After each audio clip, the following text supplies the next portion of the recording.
Ya está grabando. Sí, está grabando.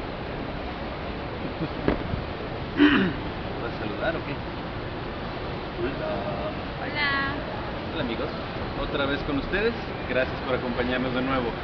Ahora vamos a ir a cumplirle un caprichito a esta pequeña que quiere maltas. Y venimos a Superama a buscarlas. Ya sabemos otro mercado donde las venden, pero la verdad es que nos queda muy lejos. Venimos a un Superama en San Pedro y vamos a comprarlas. Acompañe a entrar a Superama. Estamos en una placita, no sé cómo se llama la plaza, pero hay ambiente para cenar y todo. Nada más venimos a comprar eso. Así que dice ahí, Bienvenidos. Arriba. y aquí debe de haber. Vamos a preguntar dónde está. ¿Qué toca llevar? No, es un súper chiquitito.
Vamos a pagar y ahorita nos saludamos. Chao.